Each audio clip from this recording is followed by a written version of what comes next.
She's a Mona Lisa. Everyone's lining up to see her. She's a Mona Lisa. Everyone's lining up to see her.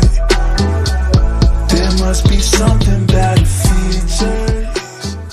Hey guys, welcome back to my channel. So today I'm going to be showing you how to make a GFX using Blender and Roblox Studio. I'm going to be using Blender, I think it's 2.93. It's just the latest version. So first you just want to open Roblox Studio and you should see this, and just click on base plate. It should look like this, and make sure that on the sides are Toolbox and Explorer. If not, then you can just find it under View. So first you want to go under Plugins, and if you don't already have the Load Character plugin by Already Pro, you can basically under Toolbox search up, well actually you don't even have to search it, just go under Plugins and then it should be right here, and yeah, basically just install it. Okay, so then open it and just type in whatever username you want to use. I'm going to be making one for my friend, so I'm just going to put in her username. Okay, and then you want to make sure spawn at origin is checked off. Well, technically X'd off, whatever. And then do spawn R6. Make sure it's R6 or else it won't work in Blender. Okay, and then your character should spawn. And over here, just click the little arrow if you want to change any of the accessories or face. I'm going to change the face to make it the super happy face because that's what I usually do. Okay, and my character is ready. So if you want, you can have a room that your character will be in. I'm going to, so let me see. You can just search up whatever room you're looking for under models. I'll just be using this one, I guess. Actually, I don't really like this one. Okay, and once you finally have the room you want and the character, then you can export both of them. So basically, first we're going to export our character. So you want to click on your character, and then over here under the Explorer tab, right click and then go down to Export Selection. And I usually like to save mine under desktop, but you can save yours wherever you want it and give it a name. Okay, and then it should be saved, and you want to do the same thing with your room. Okay, so then they both should be saved, and now we can go ahead and go to Blender. But first you want to make sure that you download the woman rig, just so that it's easier to move the body parts and pose your character. So I'll go ahead and put the link where you can download the woman rig in the description below. Okay, so once you've downloaded the woman rig, it should be under your downloads. So you just want to open that and then open rig, and you can do either default or faceless. I'm just going to do faceless, but it doesn't really matter. So then it should bring you to Blender, and you should see this. Oh, also to move around, you just want to press shift and the weird key. I don't even know what the key is called, but I'll put it up on the screen. Do that and then just WASD. Also to move faster, you can hold shift while doing WASD. And to stop like moving around, you just click on the screen. Okay, and now, oh, and also to move up you do E, and down is Q. Alright, so now first things first, you just want to delete the head and face if there is one, and then click on the torso. Then up here you want to select shader editor, and you should see this. Just scroll in to this orange box here that says texture, and you should see a little file image that says open image, and just click on that. And then go to wherever you saved your character and make sure it says text PNG, and then open image, and it should look like this. If it doesn't, then let me know in the comments below so that I can help you. Okay, so now that the clothes are on there, we want to import the head and accessories. So basically you want to go here to the top and click File, go down to Import and Wavefront OBJ, and again go to wherever you saved your character. And there should be two. One should say OBJ after it and one should say MTL.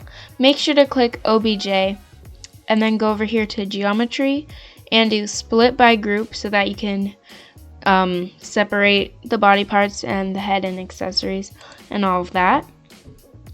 Okay, and then it should import. Yeah, it's over here. Also, it looks kind of weird. Like you can kind of see through it. So to fix that, just go down here and click the filled in circle, viewport shading, whatever it's called. I don't know. But then what you want to do is delete the arms and legs and everything, but keep the head and accessories.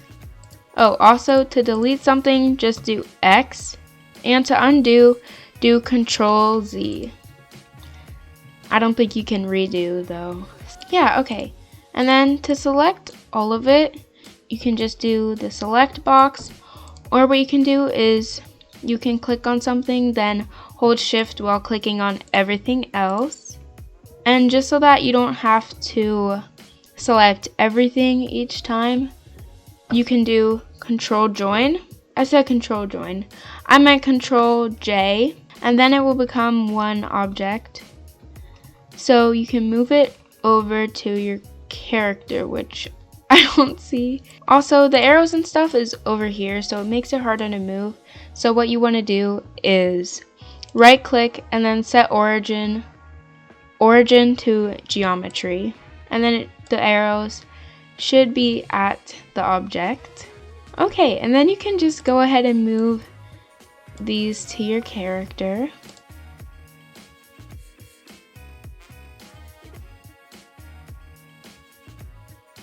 Also, a little shortcut is if you're moving something and then you don't like it and you want it to go back to normal, then just before you let go, press right click and then it should go back to how it was.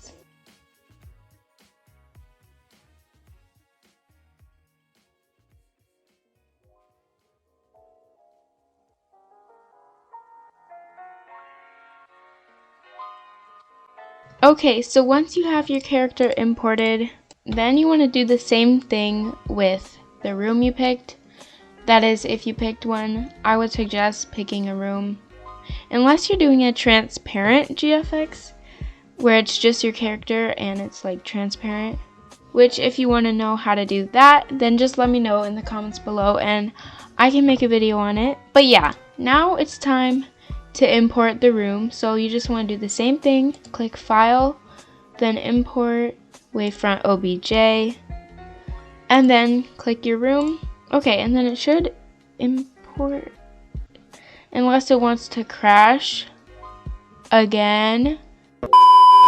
Okay, my Blender just crashed. It's always annoying when that happens. So if that happens, then you can go under File, Recover, Autosave, and then it might not save everything. Oh, it looks like it did. Okay, we're gonna try this again. Okay, it worked this time. Now it's time to pose your character. Well, actually, it looks like I'm gonna have to resize the room a little bit because it looks a little bit big compared to my character. So, alright, so now it's time to pose the character. And before you do, in order to actually pose it, when you click on the little outlines, outlining the body parts, you want to make sure that it's in pose mode and not object mode, or else you can't move it. Okay, so I think I'm just gonna have her sitting, so I'll just go ahead and pose her, and I'll be back to you guys once I'm done positioning her. And honestly, the more you do this, the more you get the hang of it and the better you get.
Okay, so I'm pretty sure that I'm done posing it now. So now what I'm going to do is I'm going to go down to add and then camera. Okay, and then I'm just gonna move it the same way I would move. Okay, and I think that's good. Okay, so there's the camera. Oh, if that happens, you probably pressed 1. Then just press 1 again. Okay, and now I'm just gonna do the lighting. This part can be kind of difficult, so for more simple lighting, I would just do under the world symbol, world properties, just do ambient occlusion. And to see what it looks like, at the bottom, go to viewport shading all the way to the right. But I'm going to use a little bit more advanced lighting. I'm going to go down here to add, and I'm going to add a sun. So this is kind of tricky sometimes, but I love using it in my GFXs. Oh my gosh, I keep on doing that. Okay, so once you're done with lighting, and you like how it looks, then we need to turn on denoising. So do render and viewport, and then it should look a lot smoother. I'm going to show you guys how to render it a lot quicker. What you want to do first is adaptive sampling, and then change these two numbers both to 10. Okay, and then go under the thing that looks like a printer. It is output properties. So you want to change this file format into PNG. Okay, and then go under view layer properties. It looks like a bunch of photos or something. I don't really know what it looks like. But then check off denoising data. Oh yeah, and back under the TV looking thing, render properties, go under light paths and make the total 3, and scroll up and next to device, change CPU to GPU compute, then scroll down till you see this, and you want to uncheck both of those. Okay, and I'm pretty sure that's all. I don't even know what all that stuff does. I just know that if you change it, it makes it quicker. Okay, so I'm pretty sure that it's all done. So now I think it's time to render it. Anything else I'm missing? I don't think so. So basically, you want to go up here to the top, click render, and render image. Okay guys, so it just finished rendering and it took like a minute, so that's pretty quick. And now to save it, you go to image and save as, and then just save it wherever you want to. Alright, and now I'm gonna go surprise my friend with it. But I hope this helped you guys out, and if it did, please leave a thumbs up and subscribe if you haven't already, because it really means a lot to me. Also, if you want to see how to make an intro using Blender or a transparent GFX, just let me know and I'd be happy to make a video on it. And if you have any questions, just